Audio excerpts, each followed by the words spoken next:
Aujourd'hui, on a la chance de pouvoir discuter j'ai la chance de pouvoir discuter avec Alexandre de Investissement Facile. Alors, tu connais peut-être, et si c'est pas le cas, je t'invite vivement à aller regarder sa chaîne et son site parce que je trouve qu'il fait un super bon boulot. Dans cette vidéo, on va échanger essentiellement sur le crowdfunding, hein, mais à savoir que il y a une autre vidéo qu'on a fait avec Alexandre qui parle aussi du crowdfunding, mais un peu plus dans les grandes lignes. Donc en l'occurrence, si tu débutes en la matière, ça peut être bien pour toi déjà d'avoir cette vue d'ensemble qu'on a proposé. Alexandre en l'occurrence, lui ce qu'il fait, c'est alors il est un peu plus all-rounder, je sais pas si on peut le dire comme ça. Il parle entre autres de crowdfunding, il parle de crowdfunding immobilier, de bourse, ETF, assurance vie, tout ça. Pas mal de produits, oui. On va dire ça Voilà. comme ça. Donc c'est assez sympa à aller regarder. De toute façon, je mettrai un lien dans la description. Comme ça, tu pourras aller regarder tranquille si tu as envie, quoi. Voilà. Ça va être un peu surprenant, mais je vais me permettre de le placer ici. Comme ça va peut-être aussi te détendre directement. C'est moi qui vais l'idée un peu la conversation pour pas qu'on fasse 2 heures. Parce que sinon, on va partir dans tous les sens. Et Emmanuel a préparé les notes, en plus très gentiment. Donc j'ai un petit canevas sur lequel me raccrocher. Et donc on va faire comme ça. C'était un peu pareil aussi sur ma vidéo. Mais bon, c'était organisé comme ça. Donc pour aider Emmanuel qui a priori a un peu peur de faire l'exercice, eh Ouais, ben on va faire comme ça. ouais, parce que moi j'aime parfois un peu trop rentrer dans le détail, du détail. Et donc, du coup, en fait, je suis capable de passer effectivement Ah bah là, ça en va être fonction. un podcast format long, hein. Si on part dans le détail, il y a de quoi aborder quand même autour du crowdlending. Dans la première partie, ce qu'on avait dit finalement, c'était les généralités. Donc, si vous connaissez le contenu d'Emmanuel, je pense que vous serez pas, vous apprendrez pas grand-chose. Mais si vous êtes relativement récent, que vous voulez voir un petit peu les grandes lignes, ça peut être intéressant pour vous. Là, on va plus parler un petit peu de la stratégie qu'on va pouvoir créer autour du crowdlending, de la sélection des plateformes et aussi des sociétés à qui on va prêter et de la gestion des risques, etc. pour finalement avoir un investissement dans le crowdlending, dans le peer-to-peer lending, qui est, alors moi je risque, Emmanuel dit tout le temps crowdlending, moi je risque de dire peer-to-peer lending de temps en temps, mais qui est le plus efficace possible. Donc, je crois qu'on avait noté qu'on parlerait d'abord des stratégies pour construire un portefeuille équilibré en crowdlending. Mhm. Déjà, toi, quelle proportion de ton patrimoine financier, j'entends, tu attribues au crowdlending aujourd'hui? Alors, je pense qu'on va avoir des résultats très différents là-dessus, mais je pense que ça Ouais. peut être intéressant. Alors, moi, faut savoir que j'ai un profil de risque quelque part peut-être à mi-chemin entre modéré et risqué. Mhm. Moi, j'attribue à peu près 15%, et 13%, quelque chose comme ça. Enfin, en tout cas, plus de 10% Ok. de Je mon m'attendais un peu portefeuille. plus en vrai. Ouais, ouais. On n'avait pas briefé là-dessus, mais je m'attendais à un peu plus. Donc ça va, finalement, c'est relativement raisonnable. Alors, ça dépend des points de vue, parce qu'en fait, on l'avait dit d'ailleurs dans la vidéo précédente, moi je suis basée en Allemagne, voilà, pour ceux qui ne savent pas encore, hein. À savoir aussi que le crowdfunding, il est assez populaire en fait en Allemagne, beaucoup plus qu'en Mhm. France. Classique ici, on te recommandera pas d'investir plus de 5% de ton portefeuille en crowdfunding. Et que tout ce qui dépasse les 5%, c'est que vraiment tu as un profil très risqué, tu vois. Alors, j'en Ouais. connais. J'aurais dit entre 5 et 10, moi, tu vois, c'est à peu près l'échelle. Et je conseille aussi généralement moins de 5, surtout pour les personnes qui débutent, qui ne sont pas à l'aise encore avec le propos. Quand on commence à être plus à l'aise, qu'on n'a pas forcément un patrimoine forcément élevé encore aussi, monter à 10, pourquoi Ouais. pas? Parce que finalement, il y a suffisamment, aujourd'hui, je pense, de bonnes plateformes, de bonnes sociétés de crédit pour qu'on puisse diversifier suffisamment sur à peu près Ouais. 10% de son patrimoine. Ouais, je reviendrai sur ce sujet tout à l'heure. Bah, Enfin, j'essaierai de pas oublier et de pas partir trop dans tous les sens, mais tu disais on peut il digresser, y a hein, des c'est chez toi, hein. plateformes. Ouais, ouais, effectivement. Parce qu'on parle de bonnes plateformes, je pense qu'il faudra regarder surtout les bonnes sociétés de crédit, hein, comme tu dis. Bon, On est d'accord. ça passe avant, on va dire, Mhm. les plateformes, parce que tu as, des plateformes qui tournent très très bien. En soi, la plateforme, hein, la société de crédit en dessous, ça peut être autre chose, hein. On est Euh, d'accord, ouais, tout à fait. voilà. De quel pourcentage on Ouais. attribuait Effectivement. Alors, il y a des gens, effectivement, alors, il y en a certains qui ont pas froid aux yeux et qui mettent facile 40-50% ouais, de leur ouais. patrimoine là-dedans. Alors, chacun fait ce qu'il veut et chacun voit midi à sa porte, mais moi, perso, en fait, c'est vraiment pas quelque chose que je conseillerais. Tu vois, Souvent, ces personnes-là, c'est les personnes qui n'ont pas connu 2020. Je pense parce que on a eu aussi au début de la guerre en Russie, on a eu quand même deux gros phénomènes ces dernières années, où on a eu des petits rappels à l'ordre de se dire ah ouais, quand c'est risqué, ça peut vraiment planter fort à certains endroits. Notamment si on avait un profil très risqué sur Mintos. Il y a une dizaine ou une quinzaine de sociétés qui ont dû fermer sur la période Covid. Si on était focus sur le risque à ce moment-là, on pouvait vraiment avoir 15-20% d'argent bloqué assez facilement. Ouais. Ouais. L'appât du gain peut rendre très vite très aveugle. Donc, Et ça va un peu en lien avec ce qu'on se disait, c'est que finalement, tant qu'on a le buyback garanti qui fait qu'on est remboursé en temps et en heure sur une société qui offre un pourcentage de rendement très élevé, on va se sentir un peu surhumain parce qu'on a trouvé le hack pour faire un gros rendement. Et puis, du jour au lendemain, voilà, patatras, tout s'effondre. Et si la société décide de ne plus payer mais en fait, c'est tous vos prêts sur la même société, et ça, il faut en avoir conscience quand on gère le risque, c'est tous les prêts d'une même société qui vont d'un coup tomber. C'est un effet domino instantané. Ouais. Ça c'est un vrai paramètre que les gens n'ont pas, parce que d'autant plus ceux qui généralement aiment mettre des grosses quantités vont aller sur les plateformes les plus risquées et en plus vont assez peu diversifier en termes de société.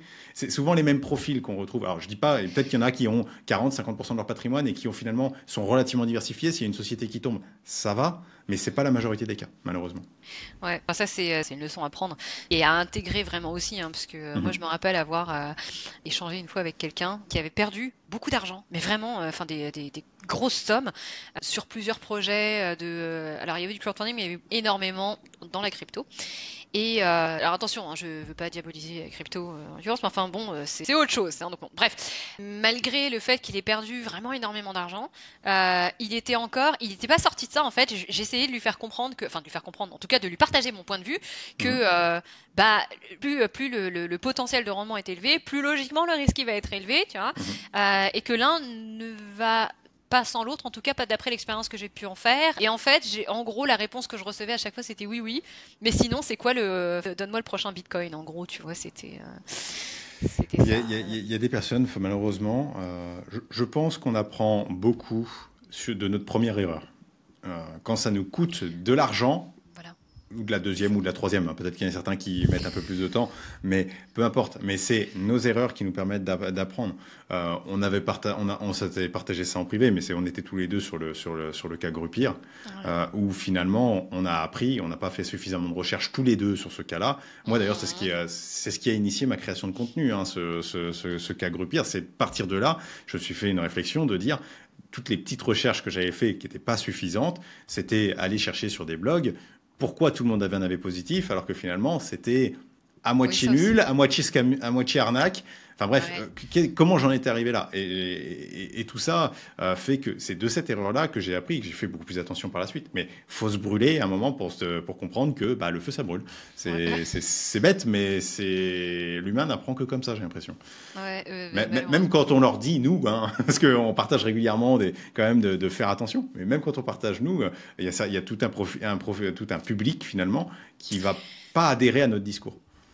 Non, effectivement. Puis alors, tu t'appuyais sur un point là sur lequel j'ai envie de rebondir un peu. Tu vois, tu dis voilà, tu regardais, tu vois un peu les avis à droite à gauche de blogueurs, machin. Tiens, Groupir, c'est trop bien, voilà. Sans aller regarder plus loin. Je pense que c'est important de savoir aussi que, alors bon, t'as ceux qui le font vraiment juste pour gagner de l'argent. Parce qu'il y a de l'affiliation, grosso modo, voilà. Quand on met un lien vers Mintos, quand on met un lien vers Robocash, on peut être rémunéré, tout simplement. Et ça, faut que les gens en aient conscience. Et il y en a qui vont faire du bon boulot et qui, malgré tout, vont savoir critiquer. Puis il y en a d'autres, je peux gagner de l'argent, tout est magnifique, quoi. Voilà, exactement. C'est exactement ça. Et je pense que après il y a aussi, c'est-à-dire que même quand c'est un avis honnête, tu vois, c'est pas forcément l'expérience que celui qui va y aller. Tu vois, il y a quelqu'un qui va aller sur ton site et qui va se dire tiens, chouette Mintos, je vais faire l'expérience, allez, j'y vais, voilà. Si toi t'en as une très bonne si toi mettons t'en as eu une très bonne expérience, et l'autre derrière ce sera pas forcément le cas. Tu vois, tout à l'heure justement, tu vois, enfin toujours dans l'autre discussion qu'on a eue, c'était je crois YouVo Group, voilà, où tous les deux en fait on a vraiment visiblement des expériences un peu différentes là-dessus. On pourra y revenir aussi, quoi. Mais tout ça pour dire que autant c'est bien d'avoir l'avis de plusieurs personnes, Trustpilot entre autres. Quoique Trustpilot, il faut faire attention aussi parce que parfois, paraîtrait-il que certaines plateformes achètent des avis. Oui. Voilà. On peut le dire. Hein. Je pense que c'est vraiment le cas. donc faut faire attention à ça aussi. Je dis pas que systématiquement il faut pas faire confiance, machin, mais enfin c'est justement pour ça que c'est bien d'avoir de diversifier aussi en termes de sources d'informations et d'aller faire ses recherches soi-même sur les sur les sites officiels. Ça, vraiment, pour moi, j'insiste sur ce point-là. C'est votre argent, votre responsabilité. Dès lors, faites votre propre recherche. Vous ne pouvez pas en vouloir à quelqu'un d'autre parce qu'il a investi là-dessus. Vous pourriez, à la limite, vous pourrez dire, bon, bah, lui, il n'est pas a posteriori, lui, c'est pas une fausse source d'information fiable, mais vous pourriez pas lui en vouloir. Alors, sauf si vraiment la personne incite très vulgairement, mais à ce moment-là, l'AMF est censé faire son travail et ne pas le laisser évoquer ce genre de choses. Mais si c'est quelqu'un qui fait un travail normal, il peut avoir une très bonne expérience avec une plateforme, comme tu l'expliquais, vous avoir une très mauvaise expérience, voire il peut, au contraire, sans le savoir, faire la promotion de scam. Et tant que ça tient, quoi. C'est tout le problème avec les scams. Et parfois, et ça revient un petit peu à au profil que tu expliquais tout à l'heure, finalement. Ceux qui recherchent le nouveau Bitcoin, ça va être les mêmes qui étaient sur les derniers scams qu'il y a eu, qui rapportent 1% par jour ou autre. Ça n'a pas de sens.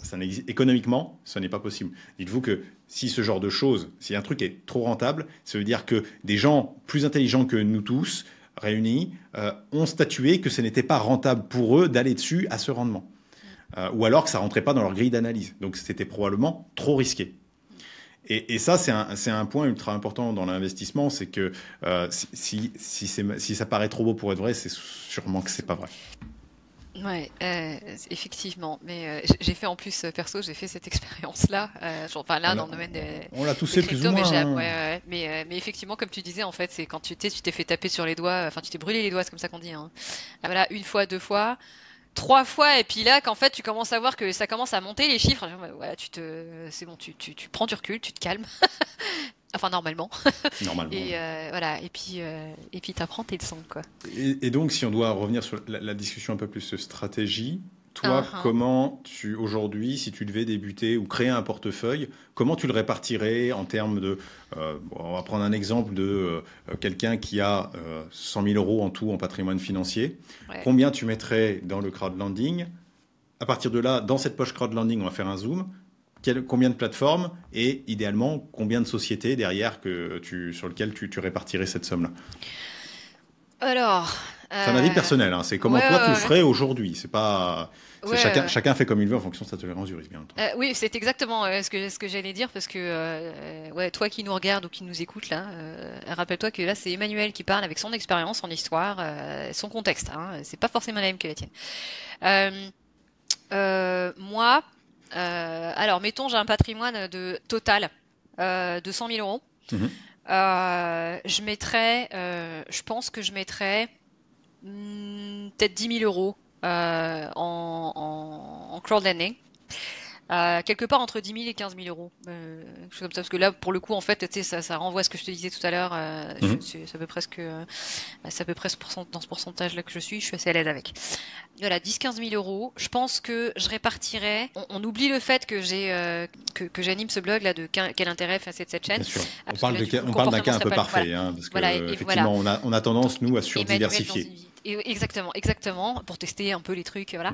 Moi, je repartirais sur. Alors, j'ai presque envie de dire 5 plateformes, mais non, je dirais plutôt que je répartirais sur quelque part entre, 7 initiateurs de prêt, pas trop peu pour les principes de la diversification, mais pas trop non plus, pour que ça reste, pour que ce soit pas trop actif, ça se dit ça, pour tu sais pour pas que t'aies trop de trucs à gérer, quoi. Exactement. Il faut la vérifier après cette société les sociétés de crédit en fait dans lesquelles tu vas investir. Il faut aller regarder un peu si elles ont les fesses propres, j'ai envie de dire. Pour ça, en fait, tu vois, tu as un certain nombre de critères à regarder, donc de recherches à faire.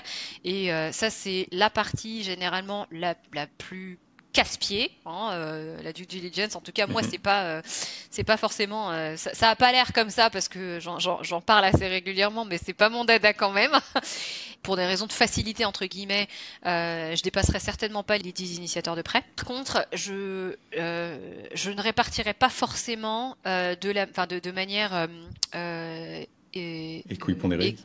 ouais, voilà, merci, sur chaque société de prêt. C'est-à-dire que je pense que ce que je ferais, ce serait, alors j'évaluerais en gros le profil de risque de chacun de ces prêteurs, de ces initiateurs de prêt, et en gros, je mettrais peut-être 50%, enfin sur des profils de risque, pardon, modérés, et puis je mettrais 25-25 sur des profils relativement sûrs et sur des profils à risque plus élevé.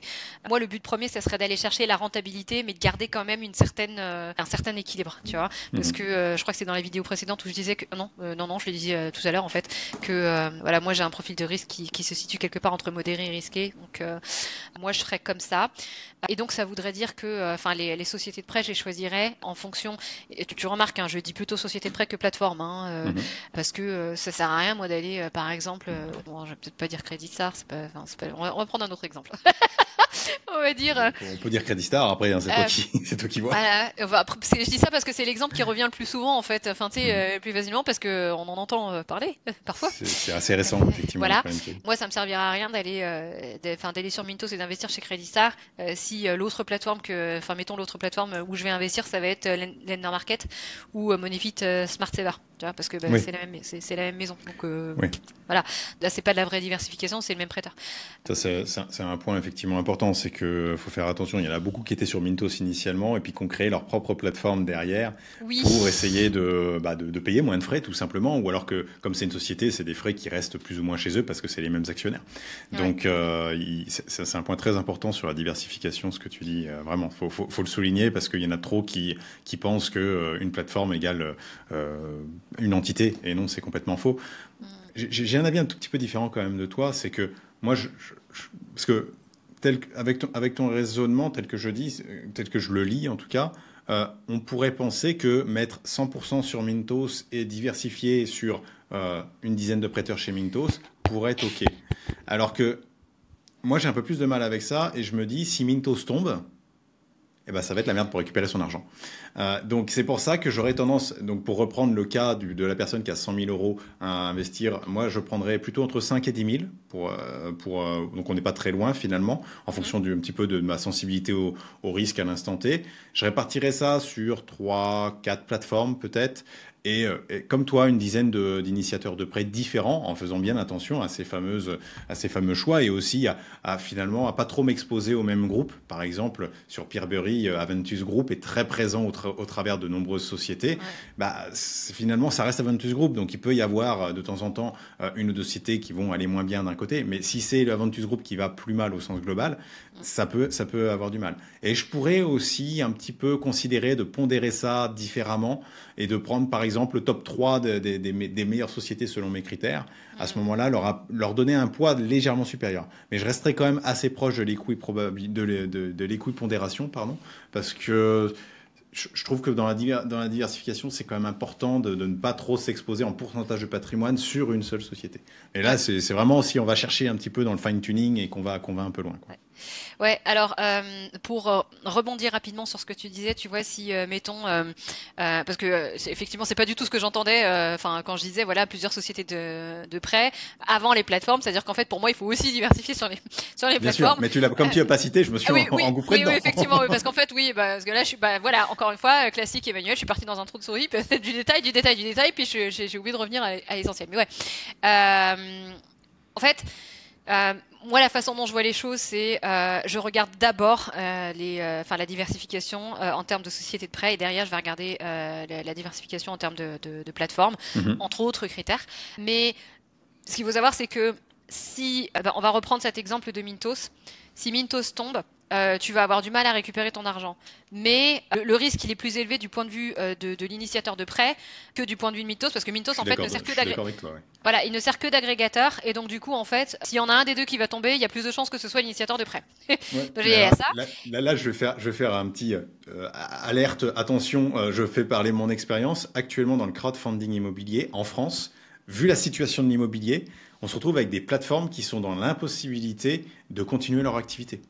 Il y en a plusieurs qui ont été rachetés récemment. Là, il y a Chorégraphe, qui est une plateforme de crowdfunding immobilier, qui a fermé ses portes il y a quelques semaines. Et on a WeSeed, qui est une très grosse plateforme en France. On parle du top 5 plateformes qui se retrouvent en difficulté actuellement. Probablement, en tout cas, j'en ai pas de certitude en termes, j'ai pas les comptes financiers sous les yeux, mais en fait, en crowdfunding immobilier, il y a souvent, les plateformes doivent faire du recouvrement, etc. Et souvent, elles avancent les frais et ensuite, elles se remboursent sur les sommes récoltées, les frais qu'elles ont eus. Mais là, tellement elle me semble en difficulté qu'elle a demandé aux investisseurs d'avancer l'argent. Donc, quand même, le risque plateforme, il est à classer en dessous, comme tu dis, pour moi, des initiateurs de prêt. Je pense qu'on est OK là-dessus. Mais il n'est pas non plus totalement à exclure. Parce que le jour où il n'y a plus de plateforme, soit la plateforme, en France, avec le PSFP, c'est une obligation, et donc c'est l'ESMA au niveau européen, c'est une obligation de prévoir la suite, mais sur des plateformes non régulées, et il y en a pas mal, là, ça peut poser problème. Alors, je vais juste une petite note comme ça dont on pourra parler après. Il y a des plateformes qui, à mon grand étonnement, l'ont cette licence. Qui sont régulées en tant que crowdfunding. C'est exactement, et qui ont la licence PSFP qu'on dit, hein, c'est ça en français. C'est en France. J'ai l'habitude du terme, pas en français. Pour autant, j'ai un tout petit peu de mal à faire confiance, tu vois. Ça ne veut pas dire qu'il faut faire confiance, hein, attention. Ça veut juste dire qu'ils ont des obligations. Ouais.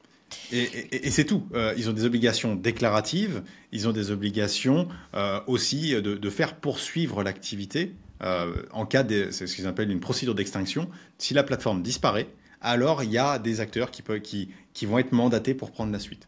Je ne dis pas que c'est forcément une situation idéale, mais par contre, c'est mieux que finalement ne pas savoir à qui parler pour récupérer son argent. Ouais. Donc, ça a cet avantage-là. Et puis, il y a des plateformes finalement qui vont pas être régulées, qui vont être beaucoup mieux que des plateformes qui vont être régulées ou sur lesquelles on va pouvoir accorder plus de confiance finalement.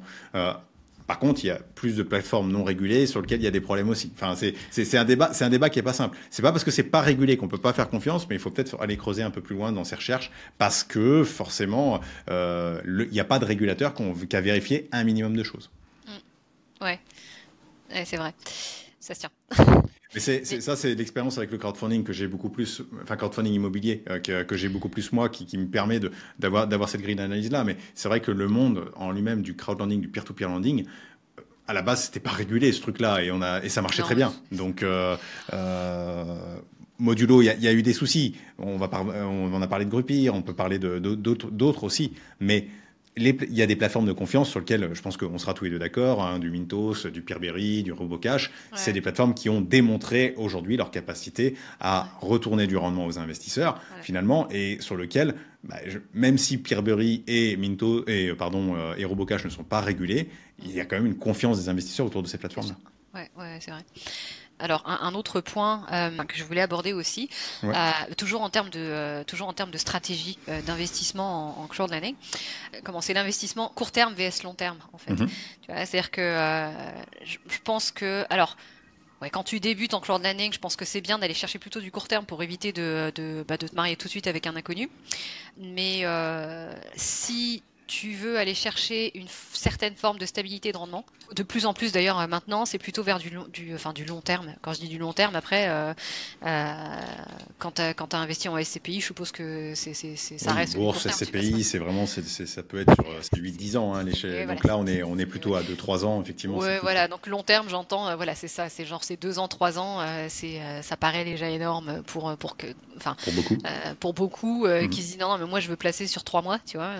Faut savoir aussi que le rendement, du coup, à la fin, c'est pas le même. Surtout, tu vois, si tu cherches, comment tu dis, à tirer les avantages des intérêts composés, et ben du coup, si tu places, je sais pas, je dis n'importe quoi, place 10 000 € sur 3 mois à un rendement annuel à 10%, n'importe quoi, et ben ce sera pas la même chose que si tu places ces mêmes 10 000 € sur 2 ans, 3 ans, 5 ans, avec le même... Je pense pas que ce soit l'argument principal. Je vois ce que tu veux dire. Tu auras effectivement plus d'intérêt si tu prends quelque chose de long terme, mais tu seras payé d'abord des intérêts, en plus si c'est de l'amortissable.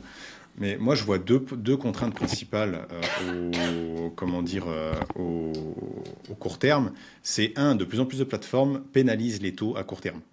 On voit un RoboCash, maintenant c'est de 8% à court terme. Ça commence à être faible par rapport au risque qui est pris. Ouais. On a aussi le fait qu'on a du cash drag. Ouais. Ça, je pense qu'aujourd'hui, ça devient un problème sur certaines plateformes. Et si tu investis sur 30 jours, ton cash, tu l'auras investi pendant 30 jours, peut-être que tu vas mettre 10 jours pour le réinvestir, donc finalement, tu vas perdre un quart du rendement. Ouais. Ce qui est quand même un point qui est pas négligeable. Sur des plateformes en plus qui aujourd'hui ont des marchés secondaires, bah, ok, dans des cas exceptionnels, le marché secondaire, ça peut se gripper. Mais ça reste quand même peut-être avantageux de cibler au moins du 6 mois, 1 an pour pouvoir éviter ce fameux cash drag, notamment sur les plateformes type Peerberry en ce moment. Ouais, Et RoboCash aussi. alors petite remarque sur le marché secondaire. Ouais. En fait, j'aimerais bien nuancer aussi un petit peu l'intérêt du marché secondaire. C'est-à-dire que une plateforme qui a un marché secondaire, alors effectivement, c'est une chance en plus de pouvoir liquider ses placements quand on quand on a besoin de cash, quand on veut diversifier ailleurs, etc. Bref, quand on veut sortir d'une plateforme en partie ou totalement.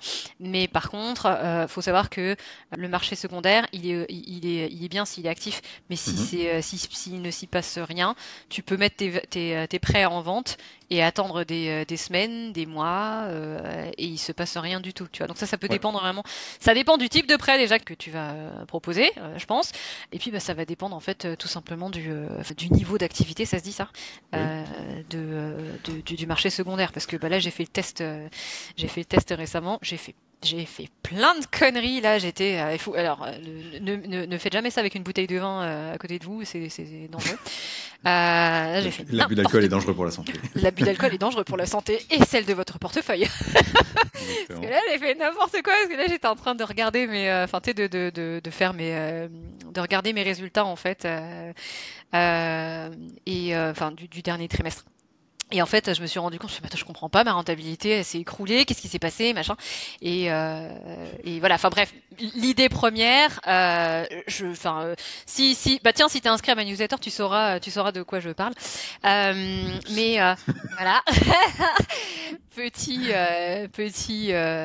petite pub au passage. Mais ouais, en fait, j'ai voulu tester les marchés secondaires et je me suis rendu compte qu'en fait, d'une plateforme à l'autre, c'est pas forcément la même.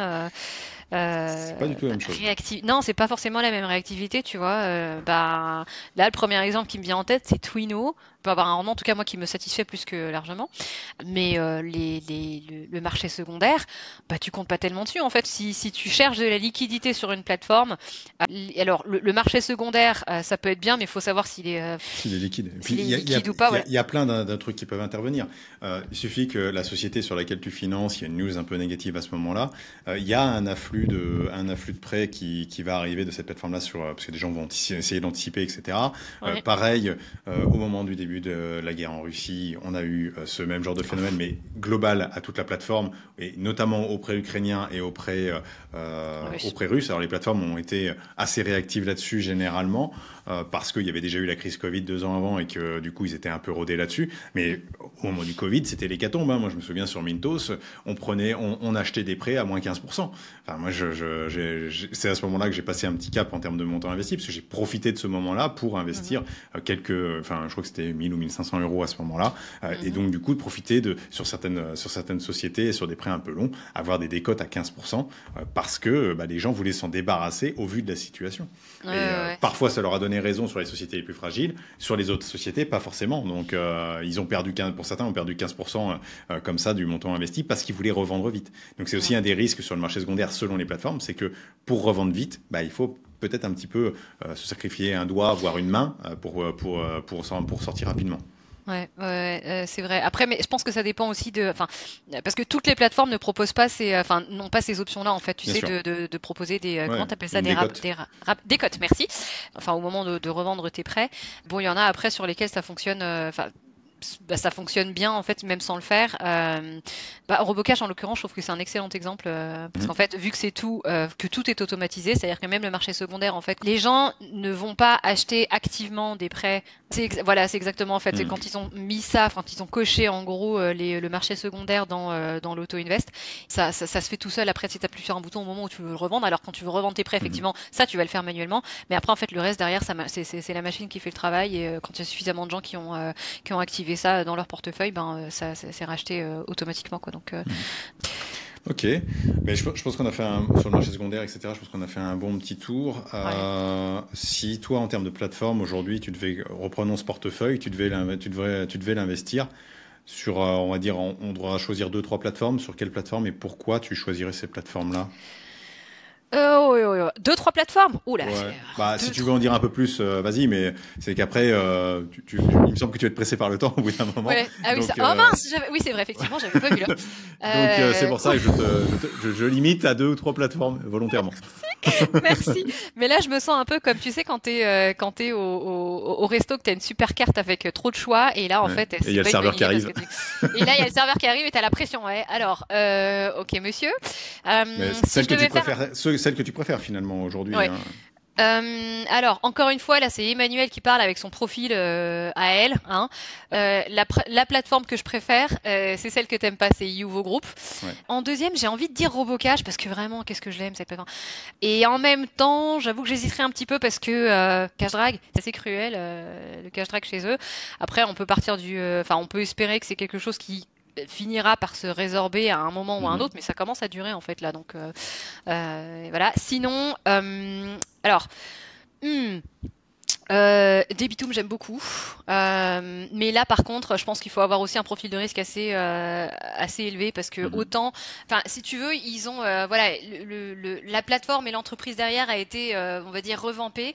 Alors, autant, ils sont très transparents, ils sont très communicatifs, ils te montrent aussi, en fait, tous les mécanismes de protection qui sont en place et où tu te dis, ah ouais, ça va, en fait, ils ont un certain nombre de filets de sécurité. Ça veut pas dire que c'est que c'est dans la poche et que c'est garanti et que t'es tranquille et que t'as rien à faire. Mais voilà, enfin si tu veux. Et puis pour leur avoir parlé aussi directement, j'ai eu un assez bon feeling avec eux. Malgré, enfin, j'ai parfois un peu quelques appréhensions en me disant, ouais, parce que les taux d'intérêt qu'ils proposent, ils sont vachement élevés pour le secteur du crowdfunding. Enfin, souvent, c'est pas rare de trouver du 15%. Et moi, généralement, je vais pas chercher. C'est pas le genre de rendement que je vais chercher en premier, en fait, justement pour essayer De garder un risque qui est pas trop élevé. Voilà, de modérer un petit peu le risque. Mais bon. Voilà, en gros, si je devais quand même dire mes trois préférés, en tout cas en ce moment, c'est vraiment c'est Youvo, Robocash et Debitum. Okay. S'il fallait en choisir trois, quoi. Voilà. Ouais, mais maintenant, je pense que je vais donner les miens rapidement. Ouais. Moi, j'ajouterais Debitum, je connais pas assez encore. C'est une plateforme que je dois analyser là dans les prochaines semaines. Robocash, moi, me paraît pas mal. Il y a Mintos aussi que j'aime bien. C'est seul sur lequel je suis investi aujourd'hui parce qu'il propose suffisamment de sociétés en fait pour pas que j'ai à diversifier sur différentes plateformes. J'ai très peu aujourd'hui. Hein. En crowdlending, on doit parler de 2-3% de mon patrimoine financier, donc c'est pas grand chose et je mets ces 2-3% sur on va dire 5 sociétés en général. Nous, on Delphine Group sur lequel je mets pas mal notamment. Mais voilà, ça serait un petit peu ça. Et je pense qu'on sera d'accord pour dire qu'en termes finalement de critères de choix aujourd'hui pour nous, c'est un petit peu l'historique des plateformes qui prime sur ce type de plateforme. Ouais. Effectivement. Alors moi, parce que là, c'est pour ça que je mettais une petite nuance sur Debitum, parce que Debitum, j'ai déjà oublié. Ouais, voilà, j'ai déjà oublié en fait quand la plateforme a été créée. Mais si tu veux, en fait, le changement, il a été tellement radical depuis l'année dernière que j'ai un peu de mal à le considérer comme une comme une ancienne plateforme. Mhm. Youvo, moi, ce que j'aime bien derrière, bah ouais, effectivement, c'est l'ancienneté, c'est du groupe qu'il y a derrière, en fait. C'est-à-dire que alors, j'investis pas systématiquement, assez bizarrement, tu vois, chez Youvo. Je suis pas chez pour l'essentiel de mes investissements, les prêteurs qui appartiennent au groupe auquel appartient Youvo, parce que eux, ils sont assez balèzes, hein. En l'occurrence, c'est une grosse boîte là derrière, MFG. Moi, en fait, je suis beaucoup plus sur Ivancar, qui appartient pas au groupe en fait, mais Ok. c'est un truc, enfin c'est un prêteur espagnol, mais qui tourne, enfin depuis que j'y suis, qui tourne super bien. À savoir Ivancar, alors ils ne sont pas que Sur sur Youvo Mintos, il Group, me semble aussi. Je sur crois qu'ils sont Mintos, où ils l'ont été, mais ils y sont peut-être plus. Mais peut-être. ils sont sur deux, trois plateformes, il me semble. Ouais, je sais enfin, j'arrive pas à me rappeler de enfin, l'autre plateforme sur laquelle je les ai vus, où je suis pas investi, mais c'était peut-être Montserrat. Je dis ça, de toute façon, si c'est Montserrat, en l'occurrence, c'est Ouais. vite réglé parce que c'est fini. Enfin, ils ont arrêté. Mais ouais, il faudrait que Income, je crois. Je suis en train de chercher en même Roboplex. temps. Income ou Esketit, l'un des, des deux, je sais plus. Mais voilà. Et puis oui, enfin bon bah Robocash, ils sont. Robocash en fait ils sont pas. Non, attends, je sais plus depuis. C'est pareil. Moi les dates, j'ai un peu de mal. Ils ont quand même un C'est assez certain vieux. Hein. Ils 2013, je sont sur crois. Income, hein, Ibancar. Income. Ok. Euh, Voilà, ouais, Robocash, il date de 2013, il me semble. Enfin, alors attention, moi je parle de Robocash Group, qui a changé son Mm. nom Récemment. Ouais. récemment. Mais voilà, en l'occurrence, tu vois, la maison mère, elle est là depuis 2013. Donc Je crois que c'est vieux RoboCash, sans être vieux, tu vois. c'est quand même 2018-2019, hein, RoboCash La en lui-même. plateforme. Ouais, la plateforme, oui. Ouais, la plateforme. Et moi, en fait, effectivement, tu vois, j'ai beaucoup tendance enfin, à regarder en premier lieu, tu vois, genre l'entreprise qu'il y a derrière au départ. Enfin, à moins qu'il y ait encore une fois, tu vois, genre des changements fondamentaux. Mais voilà, Iuvo, je crois que c'est là depuis 2016. Le groupe derrière, enfin, attention, le groupe auquel appartient Iuvo donc, enfin, un certain nombre de prêteurs sur la plateforme. 2009, non 2006, je crois. Oui, 2006, ouais, non, je c'est crois. un groupe qui est effectivement assez gros et assez important. Moi, pour revenir un petit peu, parce que ça fait faire un peu un risque aussi qu'on peut évoquer sur le crowdfunding, et ce pourquoi, du coup, je suis pas très fan de Yevo Group, c'est qu'à l'époque, j'avais de mon côté un robot qui tournait chez eux.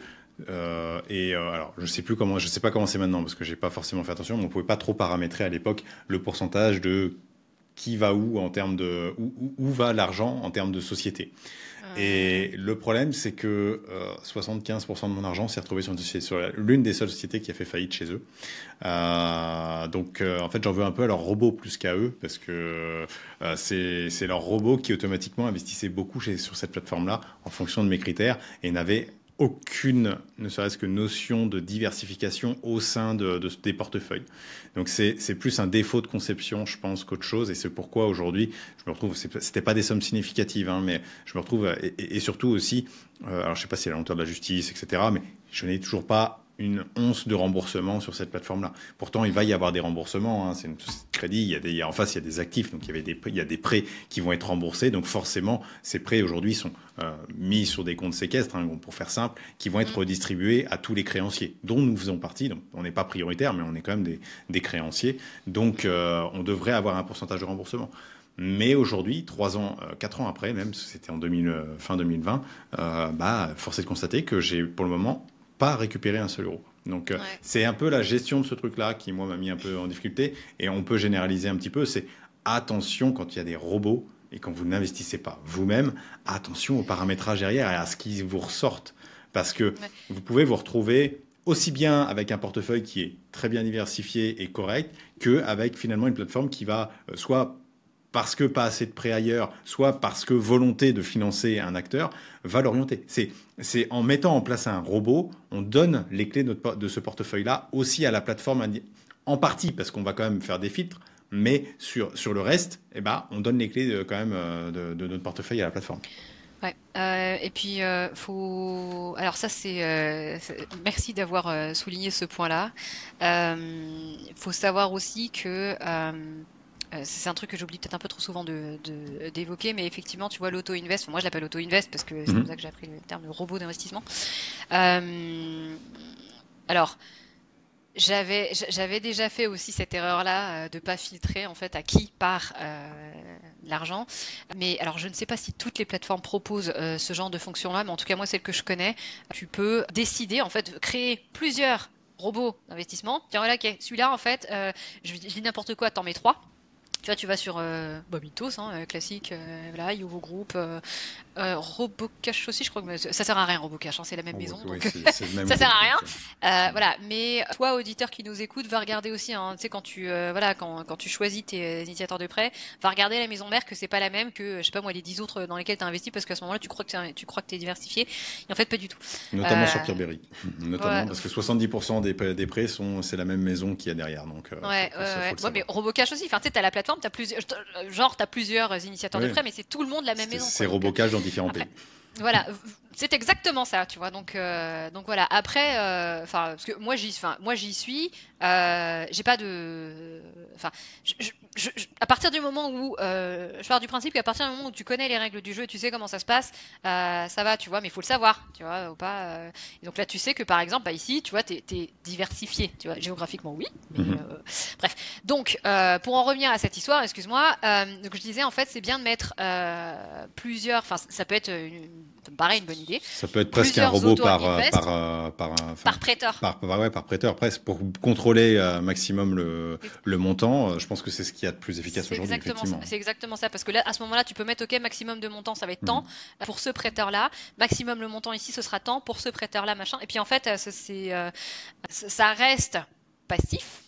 Enfin, c'est-à-dire que tu peux, enfin, t'es pas obligé de revenir à chaque fois, c'est-à-dire des remboursements pour les réinvestir à la main, machin. Mais bon, ça te permet quand même effectivement de mieux diriger. Mais et en dernier point, on pourrait faire un point qui est lié à ça. Finalement, en dehors de l'expérience du prêteur, qu'est-ce que tu regardes toi? Est-ce que tu regardes des chiffres particuliers?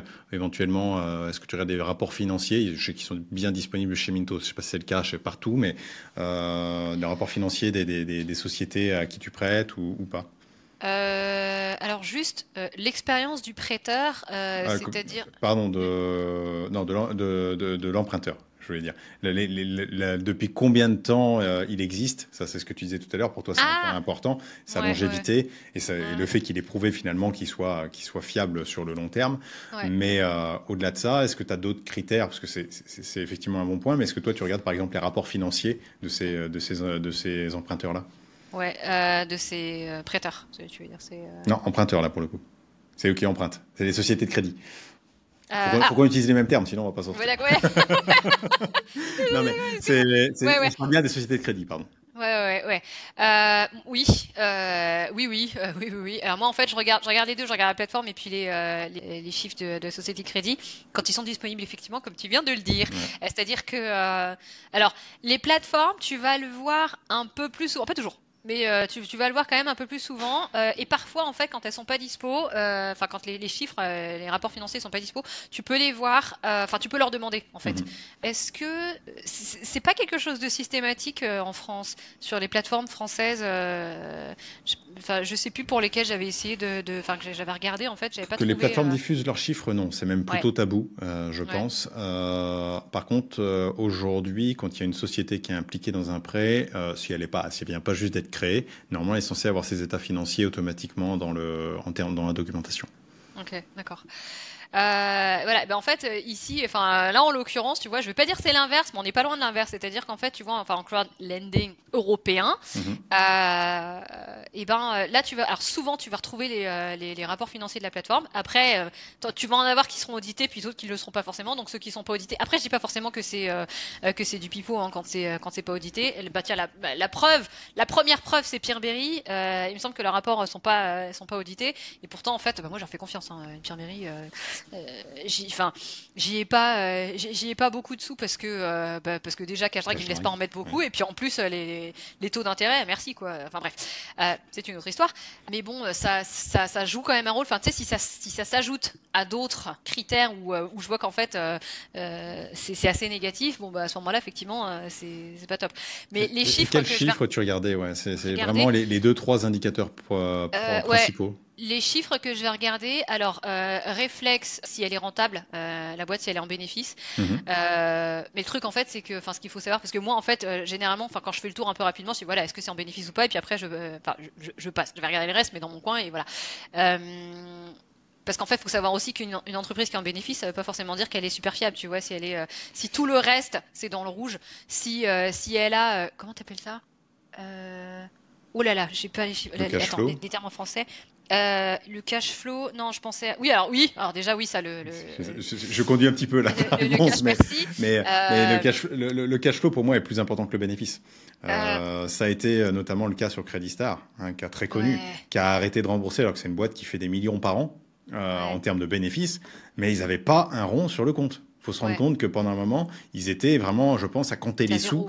Il y avait plus que, même sur, je crois, il me semble, le rapport financier, ils étaient à quelques dizaines de milliers d'euros sur les comptes. C'est aberrant pour une société qui prête des centaines de millions. Hein, donc, faut se rendre compte du truc. Et c'est un point, ça, c'est une notion particulière. Le cash flow, c'est l'argent réel que l'activité dégage. Le bénéfice, c'est comptable. Ouais. Le cash flow, c'est beaucoup plus proche de la réalité. Le free cash flow, normalement, c'est à peu près la réalité. Et le cash flow qu'on a en termes comptables, c'est assez proche de la réalité. Donc, on a toutes ces notions-là qui sont hyper importantes, je trouve, moi. Et juste le bénéfice n'est pas suffisant. Un autre point, peut-être, qui peut être intéressant, c'est les provisions pour perte qu'il y a aussi, qui sont... Et surtout, l'évolution des provisions pour perte. Si d'un trimestre à l'autre ou d'une année à l'autre, on voit que les provisions pour perte explosent, même si l'entreprise est en bénéfice, ça doit commencer à mettre la puce à l'oreille, je pense. Ouais, effectivement, merci pour ce rappel, parce que moi, en fait, ça c'est quelque chose que j'oublie régulièrement d'aller regarder. C'est pas forcément mis en valeur et c'est pas forcément facile à trouver. C'est sous des termes. Alors, j'ai pas les noms en anglais, donc je suis désolé là, mais je pourrais pas les donner. Mais c'est des genres de choses qu'il faut regarder l'évolution. Finalement, s'il faut se mettre dans la peau d'un initiateur de crédit, d'une société de crédit, elle va gérer son risque. C'est ça. Et si du jour au lendemain, on a une évolution soudaine du risque, c'est qu'elle a mal évolué dans le passé. Donc potentiellement, il y a beaucoup de choses à remettre en cause. Et c'est un peu cette manière-là que j'ai moi de raisonner, c'est que si elle-même, au bout d'un moment, sachant que ça peut être contraint, hein, ça peut être l'auditeur qui va dire, bah moi je valide pas tes comptes tant que tu me provisionnes pas plus, parce que là je vois qu'il y a des prêts en souffrance, je vois qu'il y a tant de pourcents de prêts en souffrance, alors il faut augmenter absolument cette provision de perte. Ouais. Mais ça, du coup, en fait, c'est quelque chose du coup, donc tu vas regarder, qu'on peut pas voir, hein, t'as dit, hein, sur les plateformes. On peut voir si on a accès au compte complet. En termes comptables, ça rentre dans le passif, tout ça, et il y a je sais plus comment on appelle ça, j'ai plus le terme en anglais vraiment. Là, je pourrais pas te le donner, mais c'est vraiment quelque chose. Grosso modo, c'est ce qui est approvisionné comme pourcentage de perte, et c'est normal, hein, parce que faut se rendre compte qu'il y a forcément de la perte sur une société de crédit. Parce que Madame Michu qui a décidé de ne pas rembourser son crédit, c'est une perte. Parce que peut-être qu'ils vont la poursuivre, qu'ils vont envoyer les huissiers, qu'ils vont récupérer 50%. Mais les 50% qu'ils n'ont pas, c'est de la perte. J'en profiterai pour glisser juste comme ça au passage que c'est quand tu as une... peut-être tu déjà le voir, hein, quand tu as une plateforme qui te dit nous taux de défaut 0. Il faut savoir en fait que ça joue un peu sur les mots. Après ça peut être des plateformes qui sont relativement fiables, hein. Moi c'est la première que j'ai vue qui a fait ça, c'était en tout cas où vraiment ça m'a sauté aux yeux, c'était Pierre Bénier. Quand tu vois marqué taux de défaut 0, c'est toujours à prendre dans le sens pour l'investisseur jusqu'ici, enfin pour les investisseurs Mhm. jusqu'ici, ça a été un taux de défaut zéro, c'est-à-dire qu'en gros jusqu'ici, la plateforme ou les prêteurs ont été capables d'assurer, d'honorer la garantie de rachat, Justement, la enfin fameuse garantie pour dont les on rachats. parlait, Voilà, la effectivement. garantie de rachat. Ça ne peut pas vouloir dire que les prêteurs en soi sur la plateforme n'ont jamais fait, enfin, n'ont jamais connu de défaut sur, du point de vue de la performance de leur portefeuille de prêt à eux, parce que Oui. c'est juste, c'est pas possible. Non, non, Ça fait c'est partie clair. du jeu, voilà. Et Donc, c'est d'ailleurs pour ça qu'ils offrent des taux. Nous, on va avoir 11%. Eux, et leur taux de l'autre côté, ça va être peut-être 20%. Et ah oui, faut qu'ils fassent leur marge, etc., avec effet de levier, ouais, et qu'ils calculent la perte dans ce delta-là. Donc, je pense, parce que surtout que c'est finalement quand même des crédits qui sont assez risqués. Hein. On ne parle pas de crédits pris par un Français dans une banque française, un crédit immobilier avec 20% d'apport. Enfin, c'est pas du tout ce genre de crédit-là. Hein. C'est des personnes qui sont généralement en situation pas forcément précaire, mais au moins, c'est pas forcément des personnes très riches et qui ont un besoin de cash à un moment donné. Donc, si elles ont un besoin de cash, c'est potentiellement, ça peut être pour acheter une voiture et ils vont très bien, ils vont réussir à rembourser sans trop de soucis, mais ça peut être aussi un besoin de cash pour vivre. Et ouais, ça, dans ce cas-là précis, ça peut vraiment être des prêts relativement risqués et il faut l'avoir en tête. Donc, ouais. ta notion, elle est très très importante. Ouais, ouais, je pense, ouais, effectivement. Et puis, alors pour ceux qui se demandent, parce que, enfin, toi, on t'a peut-être déjà posé la question. Moi, 2, 3 fois, on me l'a posé la question. Ouais, mais comment c'est possible d'avoir des taux d'intérêt aussi élevés sur des crédits conso notamment. Mais enfin voilà, c'est comment c'est possible en fait. Quand tu vois, tout à l'heure, tu parlais de taux à 23% ou quelque chose comme ça, tu Mhm. vois, que tu avais vu sur Mintos. Moi, j'avais vu des trucs aussi. Quand j'avais commencé à investir sur Mondora, à l'époque où il y avait encore l'offre Portfolio Manager, Portfolio Pro, avant le Go and Grow, Il y avait c'était, il y avait des taux qui tu dépassaient voyais les 100%. 25%, tu voyais des taux. Non, non 100%, j'ai jamais vu. Ah, moi, j'ai vu. Mais moi, je voyais genre 30%, des trucs comme ça. Mhm. Je suis comment c'est peu 30? Alors 100%, waouh. Et en fait, le truc, c'est qu'il faut savoir, c'est un concept qui n'existe pas en France, qui n'existe pas d'ailleurs en Allemagne non plus, mais il y a certains pays où ça existe, les Pays-Baltes par exemple, qui ont ce qu'on appelle alors, désolé, je ne l'ai pas en français, payday loan. En fait, c'est comme tu dis en fait des crédits pour vivre, c'est-à-dire que voilà pour joindre les deux bouts en fait, comment ils vont prendre un crédit, mais du coup en fait c'est justement parce que ce sont des profils vachement risqués, le taux annuel il va être gigantesque, mais généralement en fait c'est très court terme, Mhm. c'est-à-dire que c'est 15 jours, un mois maxi, tu vois, quand Mhm. c'est 3 mois c'est déjà énorme en fait, et Donc en fait finalement, ils payent 3, voilà. 4, 5% finalement au total Au sur la total, somme de prêt. parce que ça va être voilà, parce Mhm. que c'est coupé, c'est pas sur l'année en fait. Ils ont pas le prêt en fait où ils remboursent toute l'année. Pour l'emprunteur, ça va être 100%, 120%, des trucs comme ça, voire plus. Mais nous derrière, enfin moi, ce que j'avais vu derrière, tu vois, par exemple chez Mondora à l'époque, c'était genre voilà 30%, enfin tu sais 25-30%. Mais en fait, c'est parce que derrière, tu vois la différence entre les deux, c'est la plateforme qui récupère quoi, enfin le Mhm. prêteur. Oui, oui, non, mais c'est vraiment le point important à comprendre. Et puis même la situation dans laquelle sont ces pays, les différents pays dans le monde font qu'on n'a pas la même situation de crédit non plus. En France, déjà, oui, il y a un taux d'usure qui est quand même relativement bas et qui empêcherait de proposer des taux à 15%, on va dire en peer-to-peer lending sur une plateforme française. Ouais. Mais au-delà de ça, au Vietnam, c'est quand même, on est dans une situation plus précaire, pour reprendre l'exemple du Vietnam, parce que les taux à 23% étaient là-bas, c'est une situation qui est beaucoup plus précaire. Donc, les prêteurs savent qu'il y a plus de chances de faire défaut, donc ils augmentent les taux. Et en plus, le recouvrement, je pense qu'il doit se faire un peu à la dure dans ce genre de pays. Donc, c'est malheureux, mais il y a aussi ce genre de prêt. Donc, là, c'est une question un peu plus philosophique. Est-ce qu'on est prêt à prêter à ce genre de prêt, ou est-ce qu'on filtre justement sur des pays un peu plus développés sur lequel finalement ils vont suivre plutôt une procédure pour pouvoir investir. Mais là, on est plus sur une question philosophique, plus forcément d'investissement. Mais il faut le savoir parce que tout ça, ça a une implication sur nos taux derrière. Si vous allez sur des taux élevés, il n'y a pas de miracle. Ça va être ce genre de prêt que vous allez avoir derrière. Il n'y a pas d'autre solution possible. Après, tu as des taux aussi entreprises qui font, enfin, qui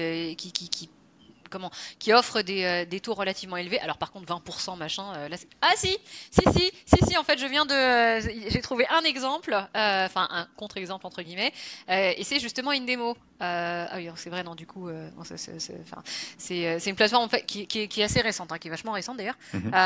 Mais eux, en fait, qu'est-ce qu'ils font? Alors, c'est un modèle que j'ai jamais vu ça avant. Et je crois pas que ça s'est déjà fait avant. En fait, ce qu'ils font, c'est eux, ils achètent carrément des prêts. Alors, ils sont spécialisés en Espagne. Ils sont basés, je crois, en Lettonie par contre. Mais ils achètent des prêts qui sont déjà en défaut Ok. au rabais, enfin tu sais avec une décote assez importante. Mhm. Et le but derrière en fait enfin tu sais c'est des prêts qui étaient garantis avec un comment tu dis collatéral, une hypothèque un Collatéral, truc oui. voilà. Ouais. Et en fait donc l'idée c'est de revendre ce collatéral de manière en fait à couvrir le prêt. C'est-à-dire que parce que le Mhm. principe du collatéral c'est qu'il est plus élevé que enfin il a une valeur normalement Théoriquement. plus élevée théoriquement oui ouais, parce qu'on a Mhm. eu des exemples voilà.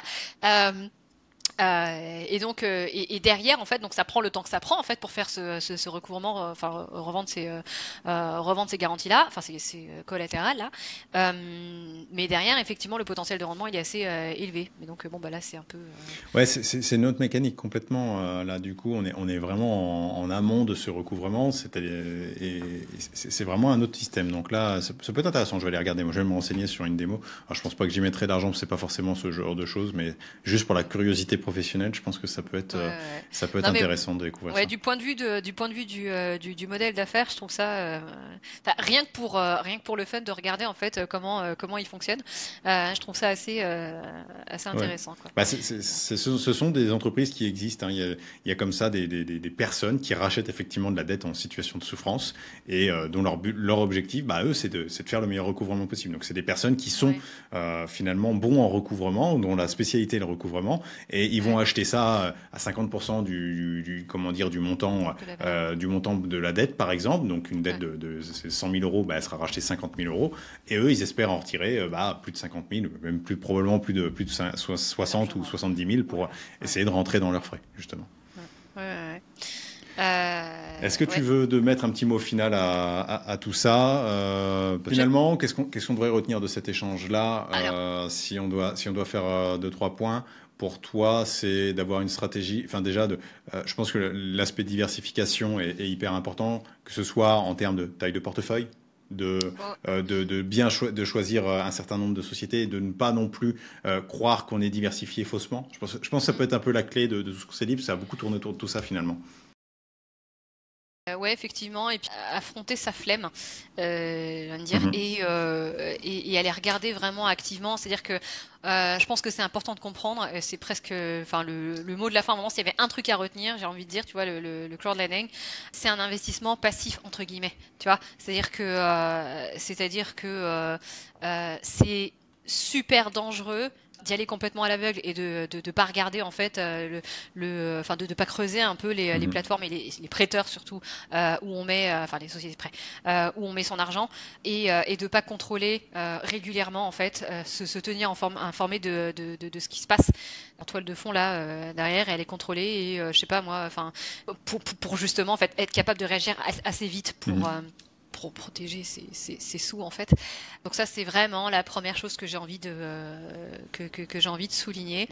La deuxième chose importante c'est bah, comme tu disais, hein, enfin diversifier, mais alors attention diversifier, j'ai envie de dire intelligemment. Euh, d'une part en fonction de son profil à soi, qui dépend d'un certain nombre de critères, et d'autre part, en fait, effectivement, ne pas pseudo-diversifier en croyant qu'on est tranquille, et en fait, on est tout dans le même pays, ou alors on est tout dans le même enfin, dans le même type de prêt, ou on est tout dans le même prêteur, la même plateforme, enfin bref, ça c'est pareil, ça c'est un autre jeu assez dangereux auquel peut y Finalement, il donner. faut un peu réfléchir. Enfin, je pense que c'est un point, et on revient à la flemme que tu dis expliquer avant. C'est que sa stratégie, il faut la construire aussi en termes de diversification, faire attention que l'on va pas financer sur Market et sur Mintos les mêmes sociétés. Alors, Ouais. Market, peut-être qu'on évite tout simplement encore un petit peu Bon, en ce on moment. va dire e-bancaire par exemple sur Youvo et Voilà, sur et Income, tu vois. Income, voilà. J'ai vu qu'ils étaient sur Bonster aussi, donc voilà, Ouais. ils sont sur trois plateformes. N'allez pas financer la même société sur les trois, parce que finalement, si elle est en défaut d'un côté, elle sera en défaut partout. Donc, vous exposez ça. Pareil sur ce qu'on expliquait sur les groupes. Finalement, que vous soyez pas trop exposé au même groupe, parce que une société dans un groupe peut effectivement faire défaut de manière unilatérale, on va dire, toute seule dans son coin, mais ça peut aussi impacter énormément le groupe, ou plus globalement, ça peut être le groupe qui va mal. Et s'il y a 2, 3, 4, 5 sociétés qui tombent, et après, ça peut faire effet domino, et au revoir votre argent, tout simplement, ou alors au revoir au moins une partie de votre argent. Donc, je pense que c'est hyper important, et de toute façon, il y a une expression, no pain, no gain, c'est pas pour rien. C'est que en investissement, c'est particulièrement vrai. Il y a rien de magique. Ça, c'est vraiment un truc que moi, qu'on m'a appris, c'est que si on veut un truc magique, on va avoir du 4% de rendement, 5%, et on n'ira pas beaucoup plus haut en vrai. Si on veut un truc réfléchi, qui soit cohérent avec notre profil, etc., si on veut gratter un peu plus, il va falloir faire des recherches. Il va falloir faire des choses qui sont, qui vont demander de l'interaction. Alors, l'idéal, c'est d'aimer un peu ça quand même, ou de se forcer un petit peu à aimer ça, notamment sur l'analyse financière. Ça permet de comprendre des choses. Parce que, je suis pas du tout financier à la base, mais aujourd'hui, regarder les bilans financiers, j'arrive à comprendre des petites choses. J'ai de la chance, c'est que j'ai ma propre société au travers pour mes contenus, donc ça me permet aussi de mieux comprendre mon bilan à moi. Et ça a été un élément déclencheur. Mais c'est hyper important, je pense, de prendre du temps et de pas foncer tête baissée et se dire, pour commencer, mettre une toute petite somme, ok, on s'en fout. Mais si on commence à avoir 5 et 10% de son patrimoine, c'est votre argent. Votre argent, comme je ne sais pas si on l'a dit dans cette vidéo, mais votre argent, votre responsabilité. C'est vraiment, faut l'avoir en tête, et c'est hyper important. Je finirai peut-être là-dessus. C'est que... pour reprendre en des termes très simples, il faut être prêt à donner au moins un minimum de temps et un minimum de cerveau. Et comme tu disais, votre argent, votre responsabilité, c'est-à-dire avoir peut-être aussi suffisamment, désolé, j'ai pas un autre terme, mais ça peut paraître un peu, j'espère que c'est pas malvenu, mais suffisamment de maturité pour se dire, ok, si tu vas investir, on va dire la moitié de tout ton patrimoine, allez, mettons, j'ai 50 000 euros, j'ai 100 000 euros de patrimoine, je mets 50 000 euros en crowdlending. Et je regarde pas, je mets tout à l'aveugle. Ah ouais, ceux-là ils m'ont promis 18% de rendement, c'est bon. Mais après, en fait, si tu perds tout, j'ai pas d'autres termes plus gentils, alors tant pis, je vais y aller sans l'emballer correctement. Faut pas venir pleurer derrière, en fait, en disant c'est la faute de la plateforme. si j'ai perdu mes 50 000 euros, parce qu'en fait, faut avoir une certaine maturité pour comprendre en fait que l'erreur elle vient au départ de toi, parce que t'as pas regardé, en fait, t'y es allé complètement à l'aveugle, et t'as pas pris le temps de regarder, c'est-à-dire que tu as mis un gros paquet d'argent. Après, je dis 50 000 euros, mais ça peut être, pour certains, même 1500 voilà, euros, 500 c'est un salaire, euros, finalement. ça peut déjà bien faire mal. Donc voilà, t'as perdu cet argent-là, mais c'est parce qu'en fait, toi, t'as pas pris le temps et l'énergie pour regarder un minimum où tu mets les pieds, tu vois. Et c'est un minimum dont on parle. C'est vrai que on met beaucoup de warning, mais le but, c'est pas de passer 10 heures par semaine non plus à regarder ça. C'est qu'au début, faire un petit effort de quelques heures, peut-être un peu plus le temps de se former si vous n'avez pas de notion dans la finance, dans tout ça, mais c'est de prendre vraiment quelques heures pour analyser les 2-3 trucs pour commencer, et après, finalement, ça va être plutôt périodique, tous les ans, aller vérifier que telle société n'a pas fait n'importe quoi dans l'année, voilà. On parle de quelques heures de temps en temps. On parle pas d'un métier à mi-temps. C'est pas du tout l'idée. Ouais. Je confirme. Merci pour cette petite précision, parce que sinon, ce serait un coup peut-être à dégoûter les gens. Oui, c'est ça. Faut pas non plus dégoûter. Le but, c'est d'investir. On est dessus, donc c'est pas infaisable. Ouais, je te confirme. Surtout que moi, en fait, je lutte perpétuellement contre ma flemme. Donc, si moi j'arrive, tout le monde peut le faire. Ça peut peut-être un bon mot de fin. Du coup, terminer sur ça. Effectivement.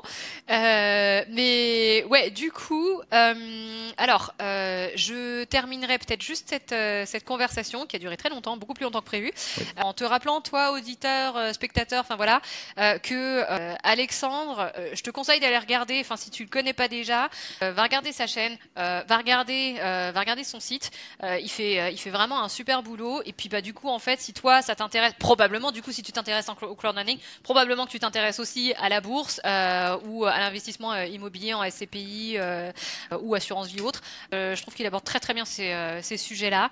Voilà. Écoute, merci pour la promotion et merci pour l'invitation. Bah écoute, Alexandre, encore merci beaucoup pour ces plus d'1 heure là qu'on a passé ensemble. Et puis bah du coup, je te dis à la prochaine. À une C'était prochaine. un plaisir À d'échanger bientôt, avec toi. Emmanuel.